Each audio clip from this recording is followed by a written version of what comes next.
Well, good morning.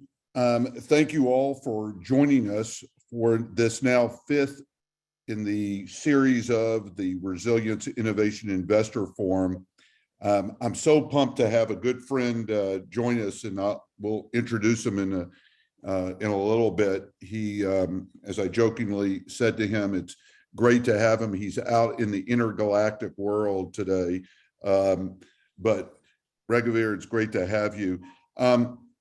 For those that are joining the first time, I know some of you who have participated previously, have seen a little bit of this background, but I always like refreshing what we're doing and why we're doing it for those who may be joining for the first time. And again, you can read these slides a lot faster than I can talk to them. But just as a reminder, we've got several goals that we established when we had to go from a two-day in-person event in February, which was supposed to be October, November, December, and then February, and reverted to a virtual setting. We will return to in-person one-day sessions coming up in April, May, and June. But what we really wanted to do was find this connection point between technology, equipment, data science, and investment. And how do you, in a sense, align common objectives around this area of pre-disaster and risk mitigated resilience? No matter what are all of the different, and we'll talk about those in a few, all the different scenarios, causes, and consequences. But the other part that we wanted to have you as participants take away from this is, what are the opportunities for investing around resilience, whether it's at a equipment or technology or data science company level, all the way over to large scale projects. And I think you'll hear about both of those scenarios today. We don't need to remind each other, although sad but true, we just went through another powerful set of storms, Raghuveer, from Midwest up to the East Coast again. And so these persistent set of billion-dollar weather and climate disasters continue to not only remind us, but are providing us some, I think, some best case or best class examples of opportunities, as well as some new ways of doing business. And that is a part of our goal from the forums, to take a look at these different drivers. The resources are abundantly available, whether we're talking about this from the federal level, the state and local, the private sector. And, there's enough phenomenal reports and examples that are curating not just the need, but the potential solutions that are already being piloted or put in place. So I want to emphasize, and again, Raghuveer will talk about some of this, that this is not new. It may be new in ways that we're adapting and adopting these investment models and investment scenarios. And when I talk about the abundance of resources, it is an abundance of resources that we now have, whether it's a public, private, philanthropic. Problem is, it's very fragmented, it's very disjointed. The criteria for competing are often not aligned. The handoffs between the funding mechanisms make it sometimes challenging. And that is something that we are discussing and talking as a consequence of the forum. But I wanted to emphasize that if we take a look at a wider aperture, so to speak, of where resources can be found and how they can be used, then we're sitting in a pretty good position. But I do believe that, again, one of the topics today is how do you bring these different revenue models, revenue streams, funding mechanisms together. You got $1 trillion of reinsurance debt and refinancing and funding that the Reinsurance Association of America talked about last July during their testimony. We have over $550 billion of not just new infrastructure in the $1 trillion infrastructure bill, but there is existing already $550 billion of federal funding that exists in quote unquote normal appropriations. And then you've got this $12 trillion of generational wealth. And we heard a lot about that when we had the honor of listening to Howard W. Buffett and Calandra Cruikshank a couple of sessions ago. So the dollars are there. It is ultimately what we look at in the way of these types of alternative investments. So with that as a background, I wanted to really let Raghuveer just share what he's been working on, where he's literally gone out to the field, even during this crazy COVID time, right? And gotten a chance to have boots on the ground and really see what's working and what's not. So what we thought we would do is have him introduce himself, give some opening remarks and observations, and then he and I are going to have a dialogue.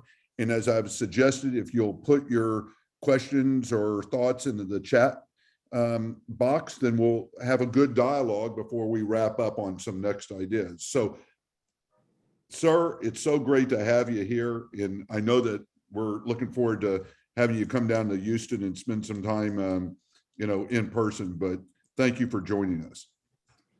Thank you, Richard, and I appreciate those kind words. And yeah, really excited to be here. I'm really excited again about this initiative that you put together, right? That the resilience innovation, and there's so much happening in the world, right? And let me just address the first point that Richard said about this background. Well, I do feel intergalactic only because I'm in New York City today, which is after a full 2 years.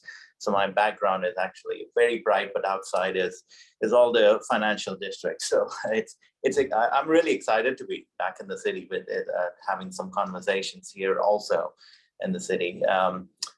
So just to give a little bit of a background, I kind of call myself as a displaced hydrologist in the insurance industry, right? That's how I started building a catastrophe model, and then made my way into underwriting, product development, and then kind of finally fit myself into what I call it the need of the hour, which is what is, and like asking the question, what is the industry going to look like in 10 years from now, especially with this increasing frequency and severity.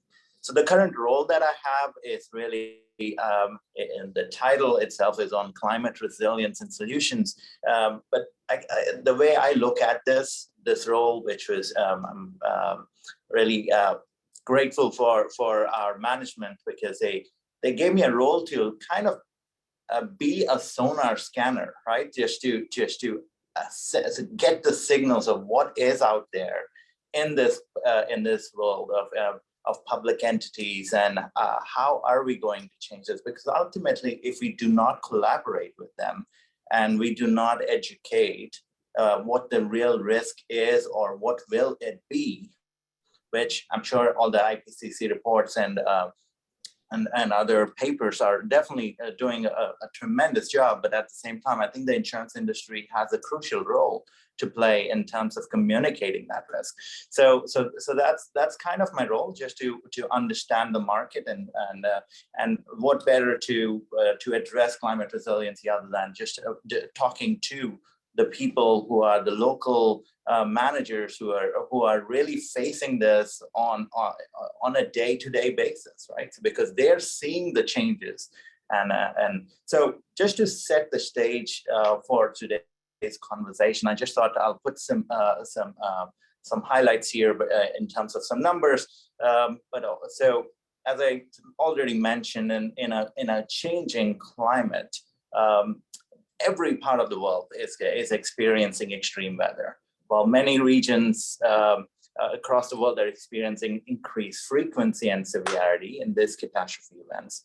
So let's just take the example of floods. I'm a hydrologist by education and training, so I will take the example of floods, but also because, well, the United States, that's the number one most impacting peril, right? In fact, what does FEMA say? 99% of the counties in the US have experienced some level of flooding in the last 15, 20 years. So if you take that peril, it's a peril that poses both chronic and acute issues in regions, of course, across the world, but particularly in the United States. We saw the 2019 flooding too. I mean, how can you comprehend something like 200 days of flooding in some regions across the Mississippi River Valley? And in fact, according to MunichRe, since 1980, the world has experienced flood-related losses exceeding a total of $1 trillion, right? So that's just a huge number. But if you take that number to that local level, I mean, an event like the 2019 floods, what was that event like? About $20 billion, right? That is, and how much of that was insured? I think the number was really into hundreds of millions from a $20 billion event to insured numbers being so low. So, and so just putting some more numbers, according to NOAA, the floods have costed about $30 billion in the United States over the last 5 years, right? That does not include the tropical cyclone related losses, the storm surge or the TC-induced rainfall. So $30 billion only floods, inland flooding, right? So it shows the impact that this is having. If we take something like in a place like Florida, we know it's kind of like ground zero for flooding. According to NOAA's intermediate high projections, I mean, sea level rise would be as much as about 17 inches by 2040. As compared to the 2000 levels, right? And by 2070, that could increase to about 40 inches. So now let's go to the recent news. As I mentioned, I'm sure everyone is following the news and the recent COP26 conference and also the IPCC report, right? One of the goals for that conference was to keep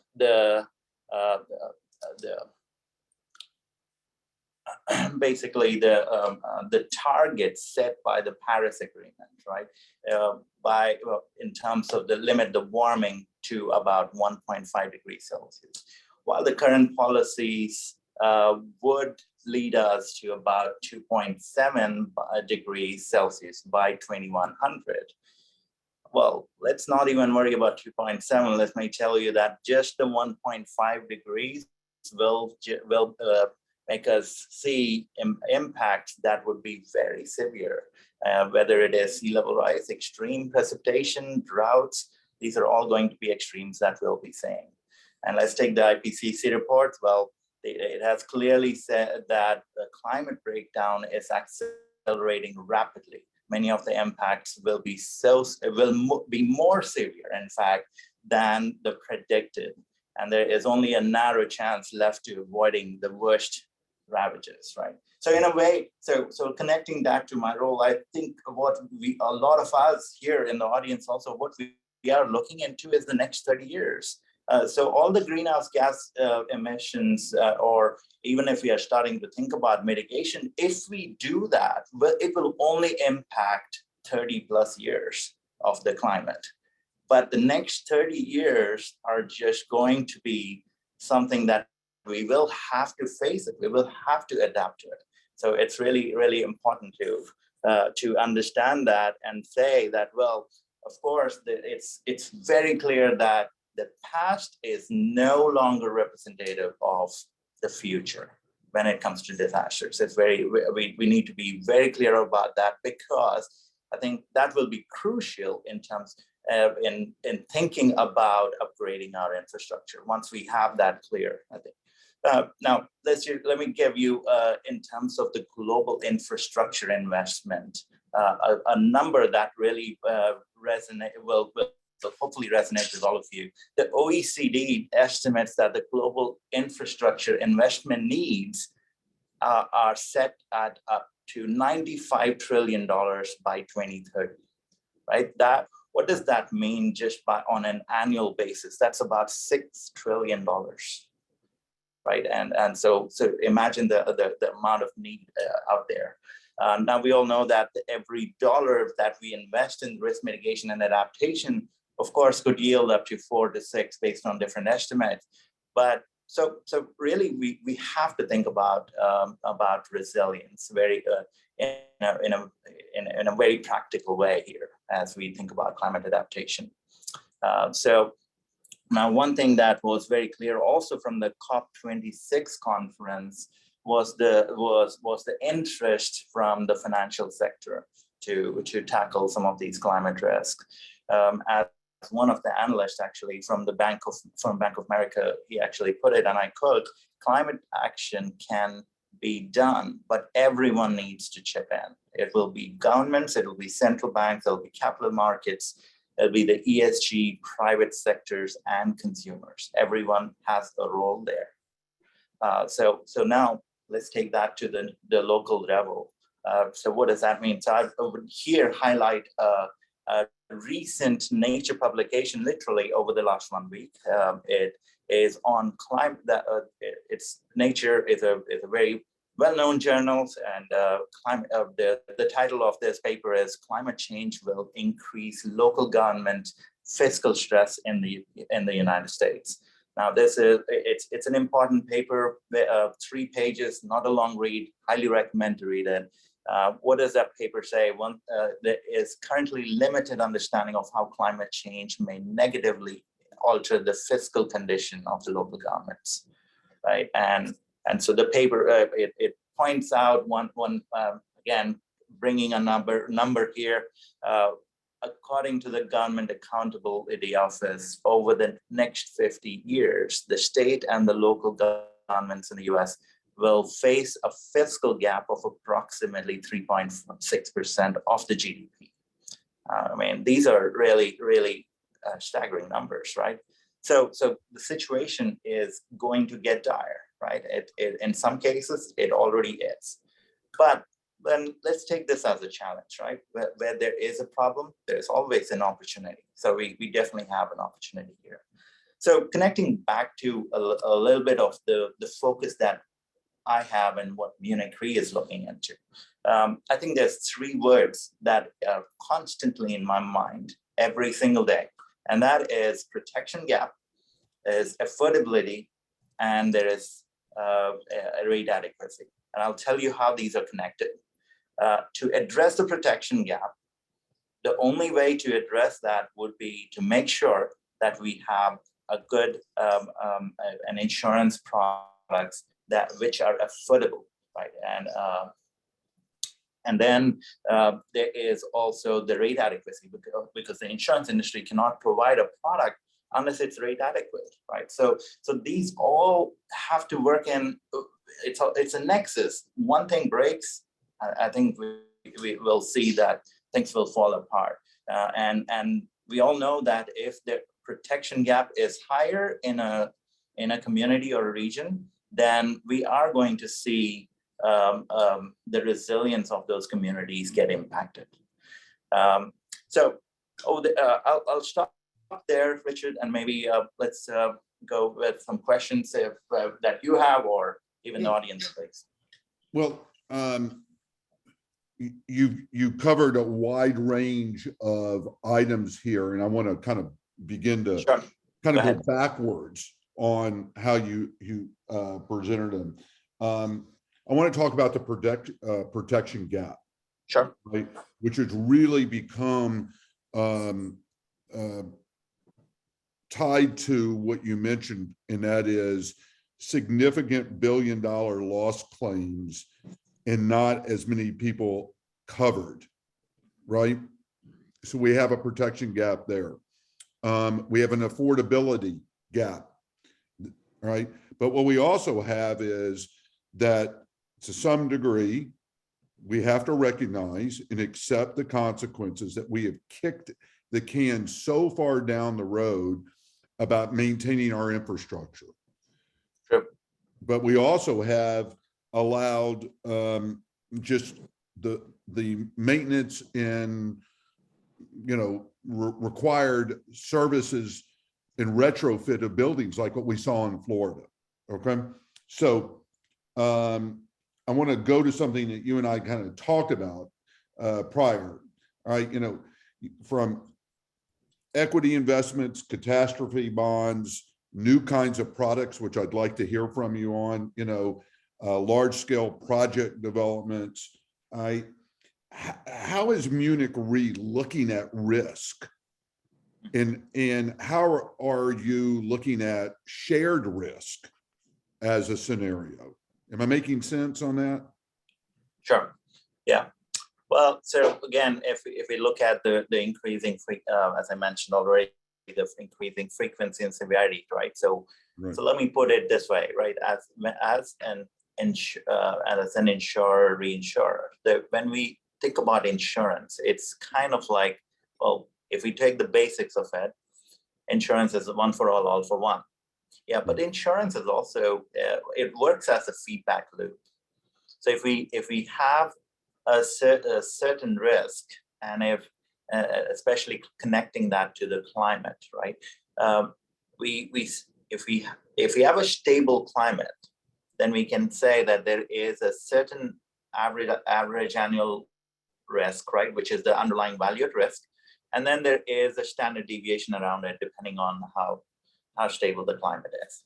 Now, as the IPCC report says, and other reports have clearly pointed out, we're starting to see some trends. Well, let's look at wildfire, for example, or extreme heat.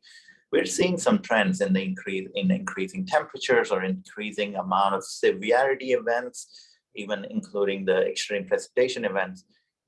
When that's the case, now that hypothesis of the stable climate is gone, right? So what happens now? We're seeing a trend, which means that, of course, the underlying value at risk has increased. But that's really not the bigger concern. It's actually, yes, it's increasing, but the bigger concern is now that we actually have a higher standard deviation, or which is a higher variance. And in insurance, the higher the uncertainty, the higher the premium, right? Because we don't know what the future is going to look like. And that's why I think connecting it back to, as you mentioned, about risk mitigation, the importance of risk mitigation, it is so significant, because that's the only variable within that feedback loop that can control that standard deviation, right? And minimize that. So we actually talk about, I think it was Donald Rumsfeld who talked about the known knowns and the known unknowns and the unknown unknowns, right? So if we take that terminology, then we say, well, the unknown unknowns are there still a few, right? And we will have to, if we have to minimize those, then we have to work with risk mitigation at the local levels. That will be that is how we think that we would be able to better address the risk and better understand and educate and communicate the risk. All right, so let me play off of that. I'm going to read this back to you. The underlying value of the exposure, right? The ability, we've got this stable scenario, very few variables.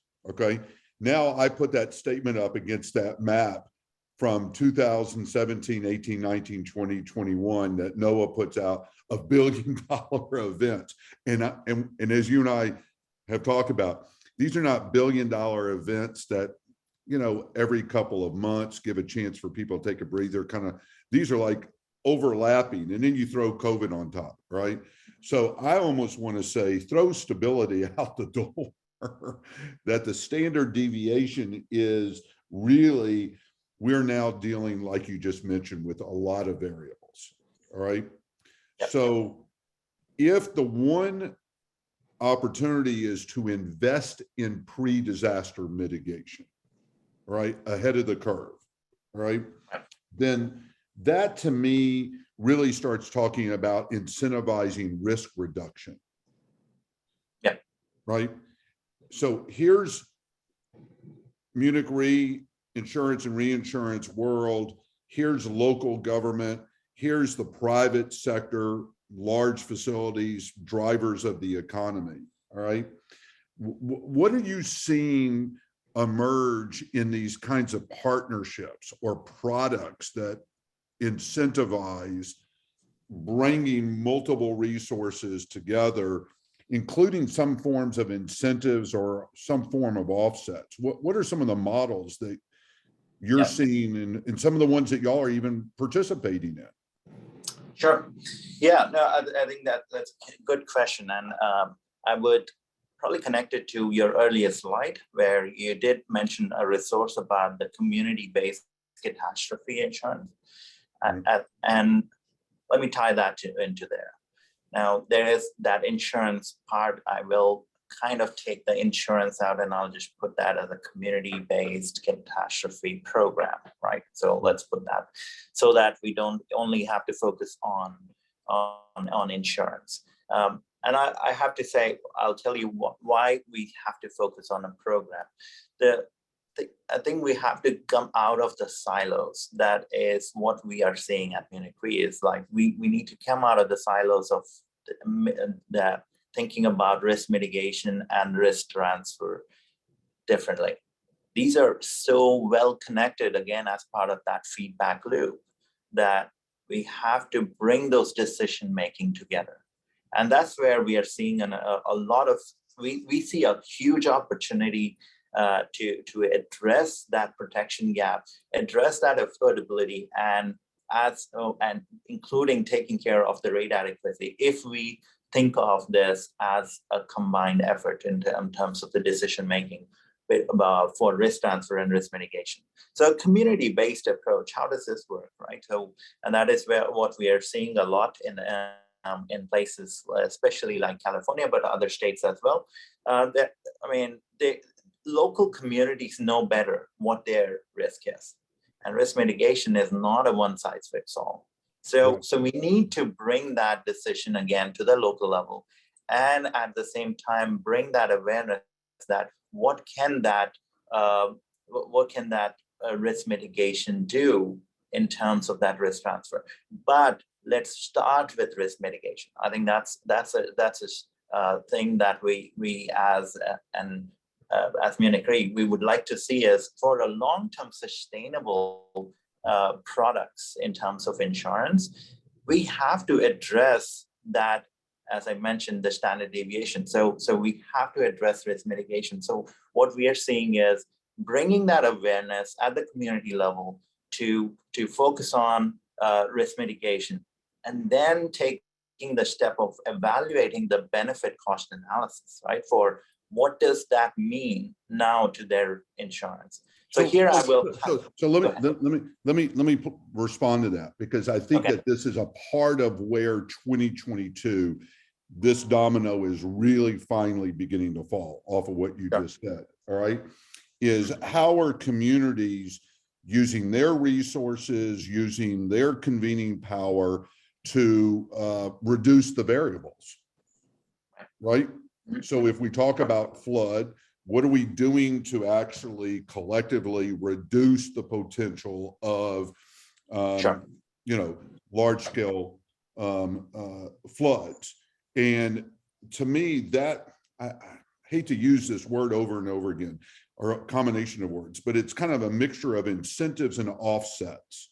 Some of these things are financial lines that go right, to the bottom line. Some of this is it offsets something over here that we never measured before that actually fits into the benefits, the outcomes, right? Use one of the examples around coral reefs, okay, which still amazes me that there is an insurance product around. And my theory is that if you can insure the the protection and the mitigation around coral reefs, we sure as hell can find other ways to adapt that model. Sure. Use that as an example. Yeah, no, absolutely. So it's a great point that you made there, and let me connect that to exactly the paper that we worked along with Nature Conservancy and University of California. So on coral reefs, and what we found was, again, that collapsing those silos and saying, can these work together? So a similar product where, of course, directly insuring coral reefs, that's one way. But the other way, what this paper found out was, with the initial investment that was made in terms, or that was put together in terms of restoration of those coral reefs, if we factor that into the insurance over as a phased approach, again, as part of like what is the resilience planning or for that community, right? Or the adaptation pathway, we can actually factor that in terms of the phased approach of what that if that mitigation only happens 10% over the first year, we can actually factor what the credit that requires in the insurance part. So we can estimate what the it could be factored as an amortization into the resilience investment, and show that benefit cost analysis, again saying that it's partly paying off by itself, the risk mitigation. So that's the reason why and so we took that and then took, as you said, right, if we can do it at coral reef, we could do it at, and that was the same question that we had, and we took it to inland. And that was the paper I wanted to highlight, is with the Nature Conservancy, MunichRe partnered recently, just in November, we published that paper, and I'm happy to send it to you, Richard, if you want to put it out there. What we found that in Missouri, the Nature Conservancy did a fantastic job there, partnering with the Army Corps, and saying, after the 2019 floods, when the levees failed, they actually made, and the Army Corps was going to rebuild that levee, they actually stepped in, the Nature Conservancy, and said, well, this is one of the pinch points of the river where it is going to fail if you're going to rebuild, because this is where the river takes a turn. So why not have a levee setback, which is a nature-based solution again, and let's see what the impact would be. Of course, they were focusing on the conservancy, but then they approached MunichRe and said, what would that mean in terms of insurance savings? And what we found over there was, surprisingly, this was one of the, I think, the only studies that directly links risk mitigation to the premiums. We found what the average premium for National Flood Insurance Program in that region, of course, the protection gap is really low, right? But with $1,000 premium, we could, if a community-based approach was factored in, and we included that risk mitigation from what the Army Corps did, we found that the premiums decreased by about 55%, right? Half. So yeah, half, right? So that's the power. There's two things over there: the power of risk mitigation, but also the power of pooling, right? And having that reducing that protection gap.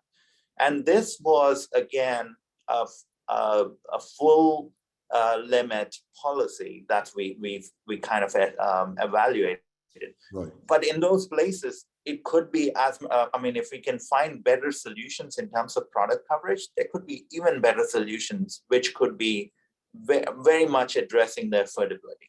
So this is the part that I try to explain to, family members and others that I kind of get excited about, which is either really sad or important. But this idea that you can take measurable restoration, measurable mitigation, and build a credit instrument, build a product around it, build a way that now you get enough people at enough scale, right? Part of this has to deal with scale, right? that's where I think we are moving into applying this for sustainability, for climate, and for just the ongoing persistent set of disasters, right? So there is an openness, if I'm saying this correctly, there is an openness by you and your colleagues to come to the table, get the community participants and the beneficiaries. Let's just call them community beneficiaries. This is both public and private, and all right, getting them at the table. I envision, and let me throw this as a question to you, and I want to start pulling in some of the questions that are in the chat as well. I envision that this may be the year to start looking at how we create public-private philanthropic credit markets and be able to look at how those credit markets pool, like you said, different resources, different roles, right? Is that kind of where you think this, like if you and I were looking at this 3 or 4 years from now from this conversation, could that be one of the goals, is to stimulate these regional credit markets, community, pools, whatever we want to, I'm trying to find the right words, Yeah. So you're saying what could be some kind of instrument that could basically enhance these investments more? But also what really does the local government, the local businesses, the local philanthropic community, what do they got to bring to the table to make this happen?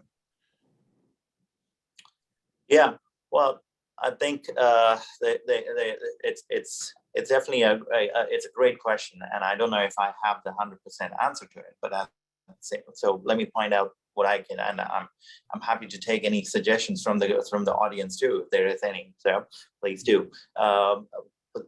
So I would say first, I think the ESG framework is definitely going to make a huge difference, right? As I mentioned about this Nature paper, you also have to see that the rating agencies are going to come into this space of the ESG and rate these communities based on these particular E, S, and G components.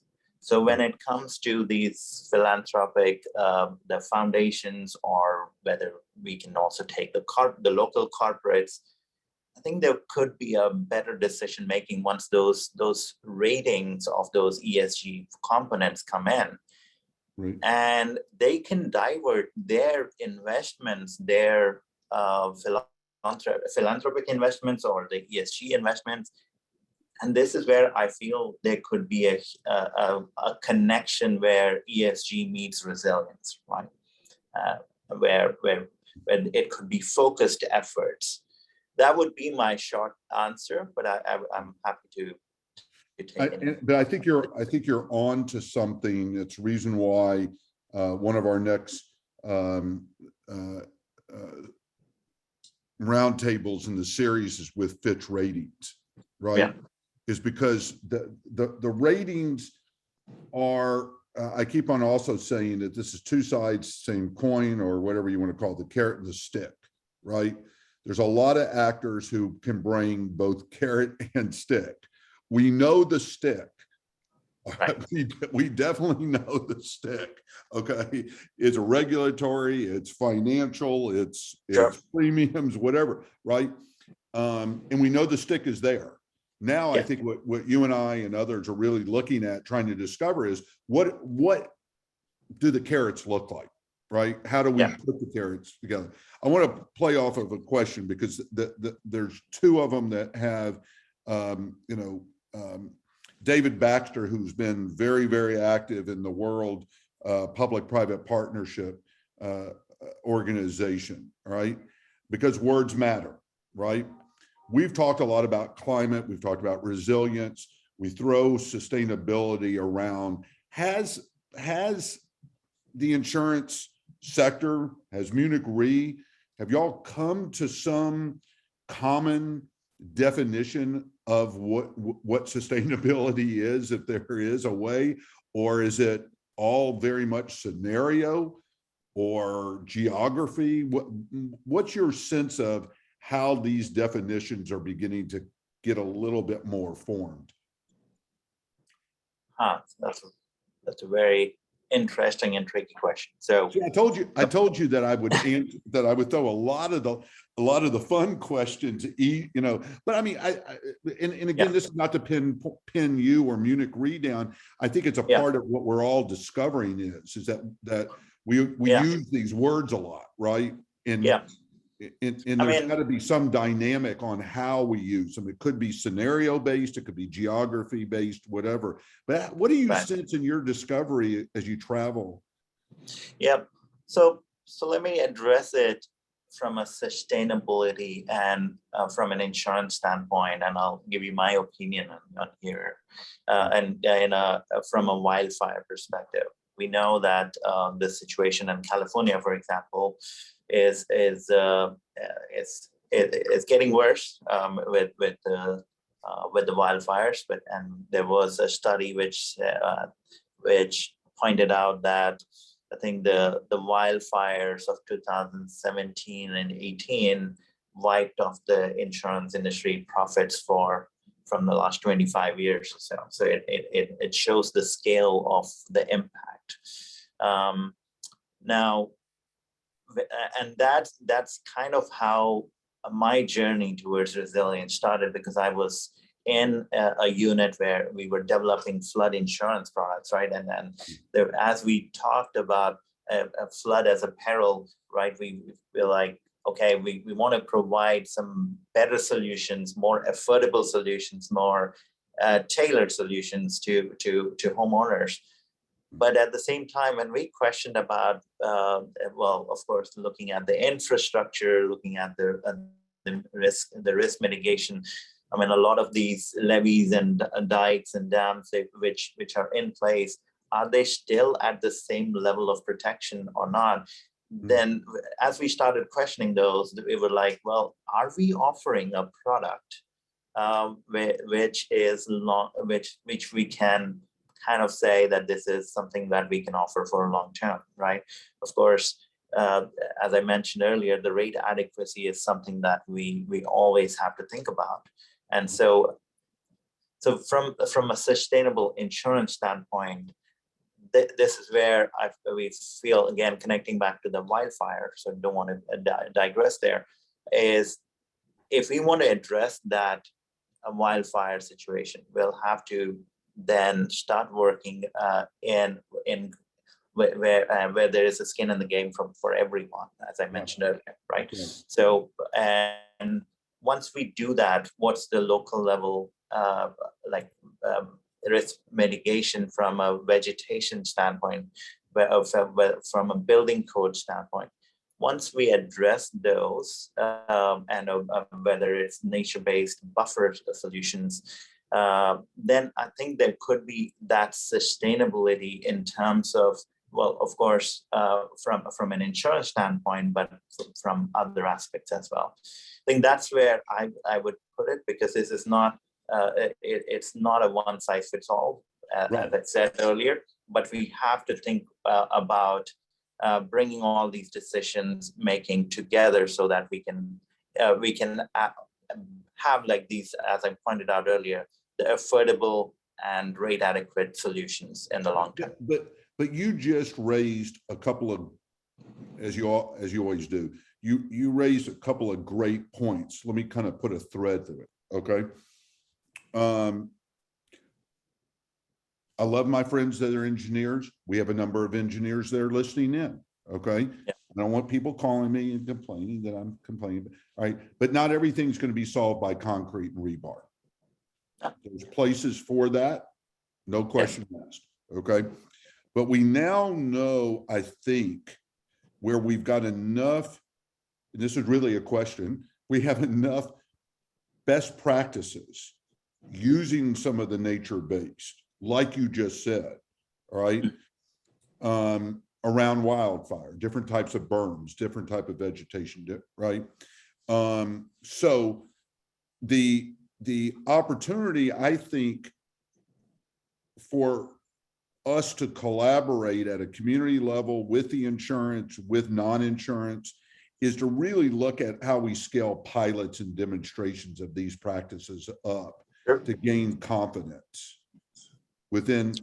And when I talk with our newest collaboratory member after the fire, folks who you probably know of, were born out of the Sonoma fires and now represent 4 states, right? One of the things that they are saying parallels exactly to what you're saying is, one, everybody has to have skin in the game. You can't just turn around and go, well, that's why I got insurance, so I can make stupid mistakes and then I'll just turn it over to the insurance. That's not going to work anymore, right? But now it is the skin in the game for these new types of practices, right? Is there some form of pilots and demonstrations that you've seen that the insurance and other financial interests are beginning to look at? Yes, absolutely. I think so. Here, I'll definitely kind of put out at least a California Resilience Challenge is one of them. There's design. There's other design competitions in terms of addressing resilience, quite a few, but one of them that I want to highlight where MunichRe is involved too, but mainly I would like to highlight the collaboration between the town of Paradise along with NHA Advisors, which is a local company out in California. There is Milliman, and then there is CoreLogic as a modeling firm and an reinsurance firm, which is MunichRe. Again, this is the collaborative effort I would like to highlight, and there is a lot to showcase there, but there is other projects in California Resilience Challenge where they are funding these kind of pilots, right? And I'm pretty sure there is quite a few others out there. And what we want to highlight over there is, again, how does a community come together, right? Along with the different different players, whether it is the advisors, whether it's the actuarial, the modeling companies and the insurance, so that it's better decision making, because now the township manager is actually hearing from the others who will actually say, well, yes, if you do that, this is going to be the impact.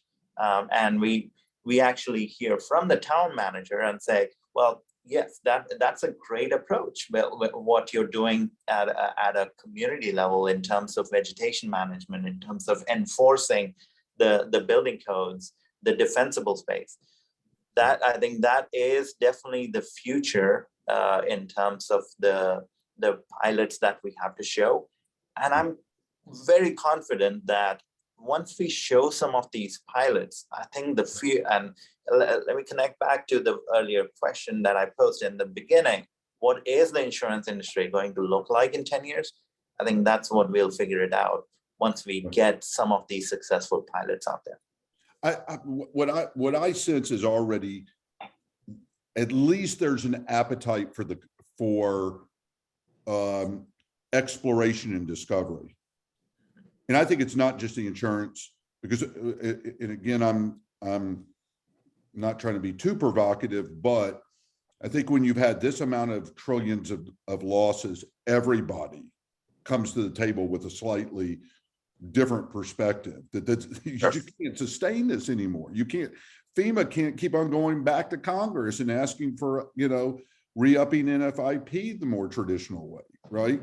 So the pilots and demonstrations that you're describing, whether it's the coral and using restoration as a credit, all the way over to how does the insurance company, how does a MunichRe participate and help facilitate, but doesn't force or lead,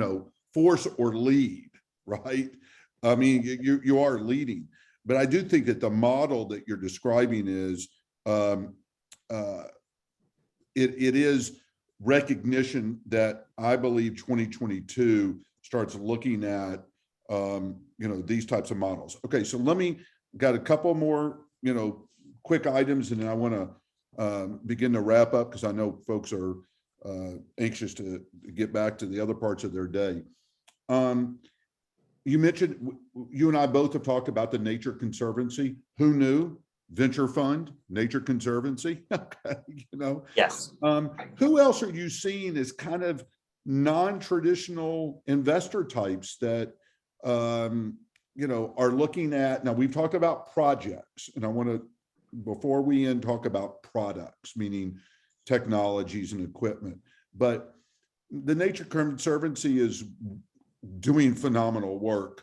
Who else are you seeing out there? What other kinds of alternative investment resources are you seeing, without naming names, or if so, name names, that are beginning to emerge in your conversations?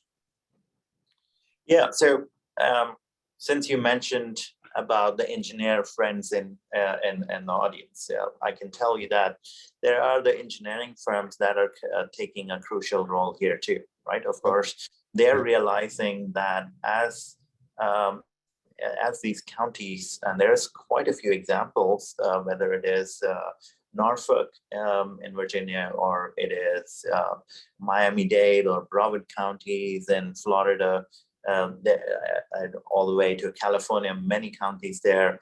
There is, in fact, if you go to the National Coastal Resilience Fund, you'll see how many of these counties are actually looking into some of these.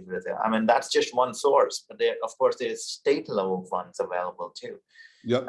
And then you can look into the BRIC funding, and you can see how many of those are being funded. The great opportunities out there, the federal government is funding these. But the engineering firms are realizing that as these counties are actually thinking about the resilience plan, they're asking that, what is the impact of all these measures, the mitigation measures, the resilience plans and measures on their, whether mainly the retention that they have, right? Because all these towns and cities and counties are actually retaining a lot of risk right now, because the Stafford Act, it only gives about 75% from the federal government, and then state gives about 10 to 15. The rest of it is still borne by the local government. So they have to think about, again, connecting to that Nature paper about the fiscal gap that they have. They will be looking at this. So that's also, again, a legacy industry like the engineering firms, right? They have to start thinking about this. I don't think 5 years back you would have heard about that, right? So now there is a lot of collaboration between the engineering firms, between these modeling companies and the insurance industry, and that's I think is the perfect approach and leads to the opportunity. Let me ask one other quick question. As you, whether it's inside MunichRe or just in your nature of being out in the world, we've talked a lot about projects. Yeah. All right. Tell me what you're sensing, going beyond the traditional definition of insurtech. This idea, that crazy idea that if we can deploy more equipment, technology, data science on, in and around the projects, we are also adding to the future proofing. What's your sense of the insurance and kind of that network of funders looking at different private equity roles or investment strategic partnership roles in specific types of companies? In the insurtech world? In the larger context of insurtech being, products and solutions that can be, again, hung on, in or around any of these assets we're talking about that will mitigate future risk. Is there an increasing appetite to broaden the aperture of what we call insurtech as well? Yeah, I think and the one word that comes to my mind as always is about risk communication, and that is still a big missing factor. And that's why the role of the insurance industry is significant, right? So it's that we understand the risk, but how do we communicate? How do we connect that to the local level, to the homeowner level? And I'll quickly point out about this ITC conference in Vegas last year, and the CEO of Chubb, Evan Greenberg, mentioned that the one thing that he looks out for in insurtechs is whether they are going to help them in underwriting. And I think so one direction from the insurance to the local level is the risk communication, and the other direction, it is what is it that can be provided to the insurance company so that we can properly underwrite the risk, because it connects back to that standard deviation, if we can reduce that. So any insurtechs that are addressing that risk communication, underwriting, I think that's really the way to go.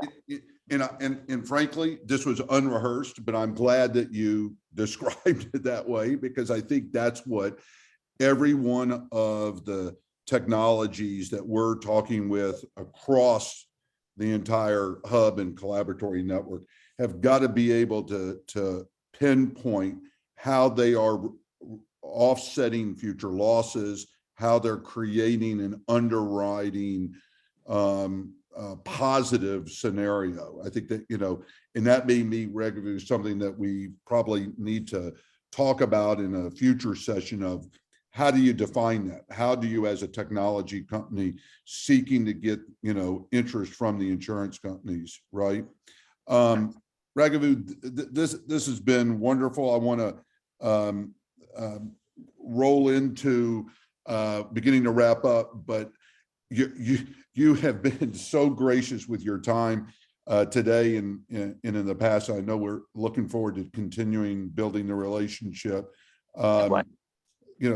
Thank you for your time. I just want to wrap up and then share one more comment with our guest. But we have a number of upcoming events still in the schedule, although God love it, people are having to reschedule because some are forgetting that they have kids and spring break and all.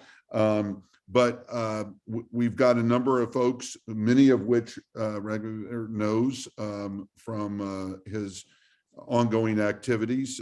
We will have this panel with our federal agency leadership, obviously Francis Bouchard, who Raghuveer knows and have crossed paths with. We are getting our schedule back with Scott Zukowski with Fitch, who just got a great new title. He's now in charge of all infrastructure and resilience for Fitch Ratings, which changes his landscape. We'll be talking about data and the role of data science, and then we're going to have a upcoming roundtable with a number of our international partners to share what they're doing and the best practices that they're bringing to the table. And then, of course, we'll be working with our friends at Build Strong Coalition about convening a number of industry and business folks. So we've got the engagement platform. I promise y'all we're going to get this thing working. It's been an interesting challenge, but we will be able to use it for a lot more convening. And then post this, as we will be putting all of the recorded sessions online through our YouTube channel and getting it back to folks. Raghuveer, I think one of the things that I saw in one of the chats is I'd love whenever you have a moment to send, if you would send to me the various links to the different reports that you mentioned, especially the one about Paradise, the one about, it'd just be great because I think people are really thirsty for understanding these best practices, these new scenarios. But I cannot thank you enough, and I cannot thank those who joined us live in the studio, so to speak. And as I mentioned before we got started, we are now seeing somewhere between 250 to 300 immediate reviews of each of these sessions, which tells me that a lot of folks are observing and reviewing this at their leisure offline. So it is having the multiple impact. But thank you. Any other quick comments, closing observations before we send you back out into the intergalactic world that you live in now?